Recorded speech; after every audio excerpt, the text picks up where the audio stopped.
Okay, so now let's discuss about the pathogenesis of Bacillus anthracis. Okay, so Bacillus anthracis, there are two important parts. One is bacterial capsule, another one is exotoxin. Okay, so first bacterial capsule. So if I draw the structure of the Bacillus anthracis, so this one is Bacillus anthracis and it is covered by a peptidoglycan or glycoprotein slime layer. Okay, and this slime layer is called capsule. That means what is capsule? Capsule is the slimy layer made up of peptidoglycan and glycoprotein which surrounds the Bacillus anthracis.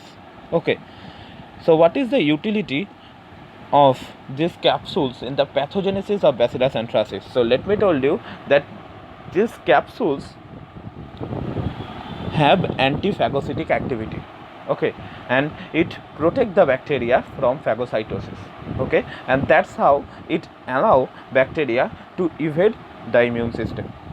So that is the first important part of pathogenicity, that is the bacterial capsule, which protect the bacteria from phagocytosis and facilitates the evasion of the bacterial cell inside the host. Okay, so and second thing is exotoxin. So if I told you that bacterial capsule is important in evasion of the host, evasion in the host, okay, so exotoxin is involved in the destruction of the host cell. Okay, that means bacterial capsule helping in the entry and exotoxin helping in the further job. So first important toxin for exotoxin is the protective antigen. Okay, this protective antigen will mediate entry of the next two inside the host cell. Okay, and facilitates destruction of the host cell. Okay, so first and then second one is edema factor. So edema factor is calmodulin dependent adenylate cyclase. Okay, and this adenylate cyclase increases the amount of or causes elevation of the intracellular cyclic AMP. Okay, and as a result it facilitates swelling, which is known as edema. Okay, it facilitates severe edema.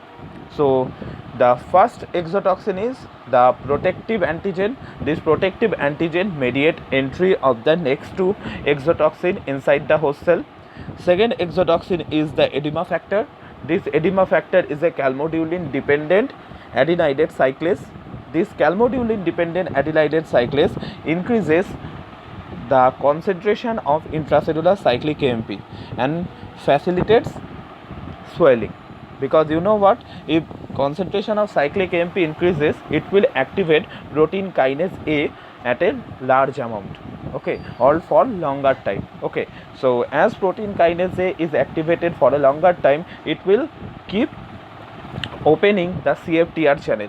This CFTR channel, remember, responsible for removing of chlorine ion. Okay, so as chlorine ion is removing too much, along with water will also removed.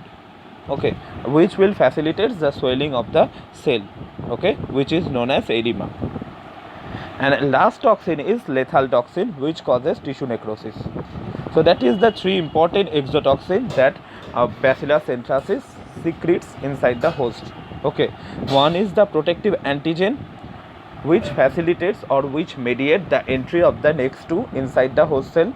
The second one is our edema factor, which is a calmodulin dependent adenylate cyclase. Okay, this calmodulin dependent adenylate cyclase increases the amount of intracellular cyclic AMP, and that will in turn causes edema. Okay, and the last one is the lethal toxin, okay, that causes tissue necrosis.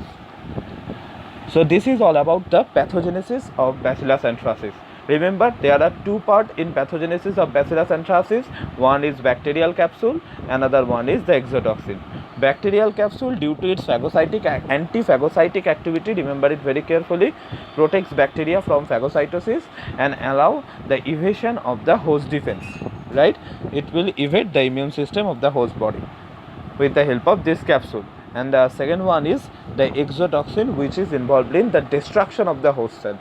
Okay, and this includes the protective antigen which allow the entry, and the second one is our edema factor, which is calmodulin dependent adenylate cyclase, and which increases the amount of cyclic AMP and causes edema. Okay, and the last one is the lethal toxin, which causes tissue necrosis. So that's it. That is the idea of pathogenesis. So thank you for listening to this class. I hope this video will be helpful.